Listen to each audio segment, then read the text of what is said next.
about money and people using that kidnapping of folks to get made, and it was just greed. And blacks were in on it, Africans were in on it. So at some point, there's gonna, when people start talking about reparations, that's when reparations breaks down, because it wasn't just white people. It wasn't. The white people didn't go into those tribes to get those folks.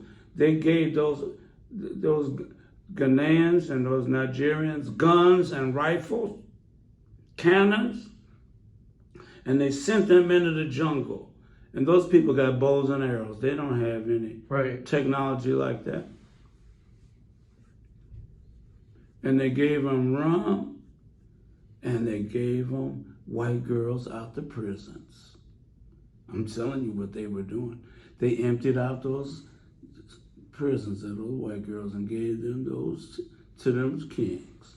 That's what they want. So here, take this. We don't want her, you know, and give us some of that gold land on the ground. You know, Ghana had gold land on the ground. They didn't know what it was. It wasn't nothing to them. You know, they couldn't spend it. But when they started bringing in sugar, the triangular slave trade meant the boat always had something on it, you know. So they would ship it to England, you know. Sugar cane, all those things that they were growing, cotton, that goes to England. Then England would ship stuff down to Africa. Then the Africans would put slaves on the boat.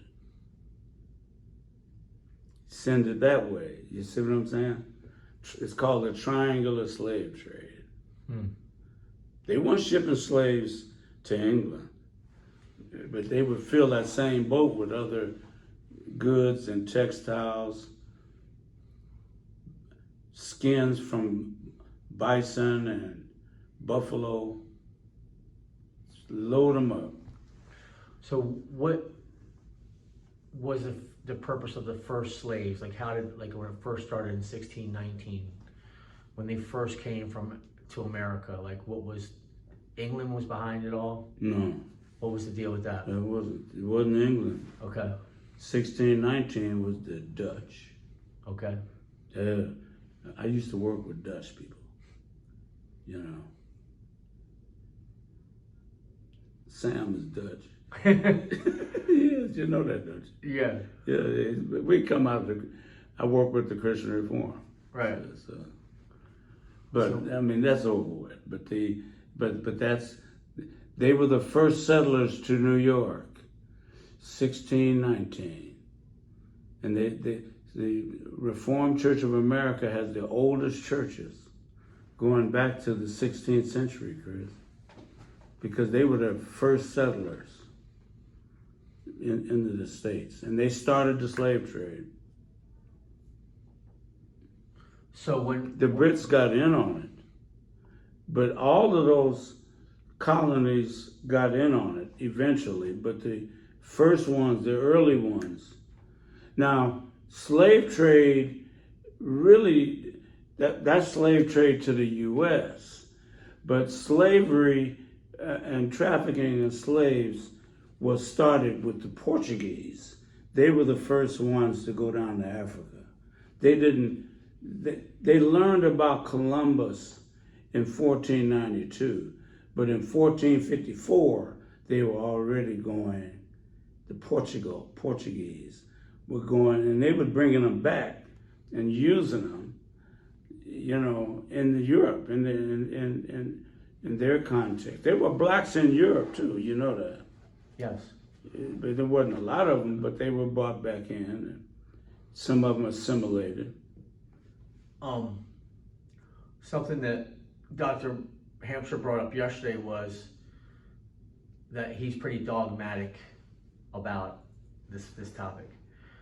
But we should be thanking America because America stopped slavery worldwide. So yes, we had American slavery, but when we abolished slavery, when we stopped slavery, hypothetically or parenthetically. Well, I hate to disagree with him, but Well, I don't know if that's exactly what his point was, but Yeah. can you speak on that at all? Like when we stopped Okay. slavery, what did it do for the world? okay. The Brits stopped first.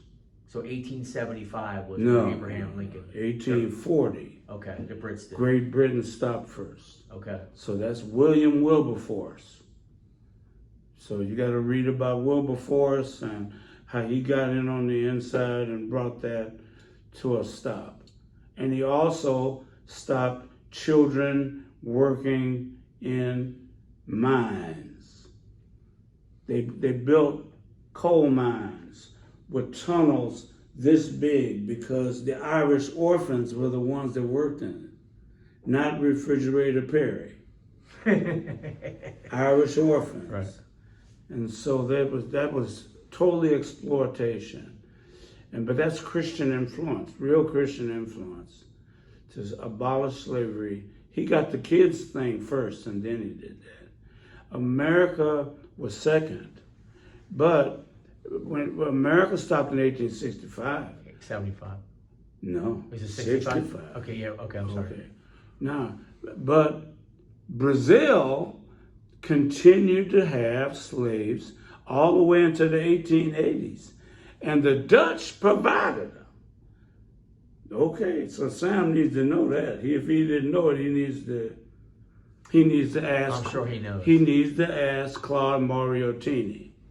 Because Claude Mariottini comes from Brazil and he knows the truth. But those slaves in Brazil were brought in by the Dutch. All of that Guyana, all of that northern, those were Dutch colonies. Like Guyana, you heard of that? Yes. Yeah. This is where what's his name that cult set up his commune there. Anyway. So when Abraham Lincoln finally stopped slavery, how was that received? That's when the American Baptists broke off from the Southern Baptists. Like as far as that, when The American Baptists broke off from the Southern Baptists. Yeah, how did that when happen? the Civil War started. Okay. So that's it. I mean, And they were enemies. They were fighting soldiers on opposite sides, and theologically they were on opposite sides. And so was that the official time when the Southern Baptists were started, right then, from the American Baptists? Like, I'm just trying to find out that. Oh, well, you exactly. got to read Southern Baptist history to... But it's pretty much around that time. That yeah, was the over that issue. That was the main issue. They always had their regional differences, but it was considered, well, let me take that back. They still, even after the Civil War ended, I think they still attempted to have some unified. And the reason I know is because the librarian for Northern Seminary, her name was Betsy Dunbar. She left Northern Seminary and went to Andover Newton, which is where the ABC records are kept, okay? And she said, we were just talking on the phone because we knew each other. And she says, Bob, you need to come here because I could show you something and you could write a book about it. I says, what is it? She says, I have the church records of Southern Baptist churches, the churches in the South. That she says that she's got minutes, the church minutes and the church bulletins and announcements. And in the bulletins, in the announcements, they would have hanging today, lynching today after church. No shit, man. this is the real deal. And she said you should see how they integrated KKK and Christianity. They just saw no separation. Couldn't see it.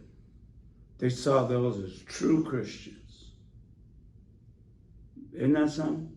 But because of those records being kept at Andover and Newton, I don't think there was a formal separation, or they would have stopped sending their records there.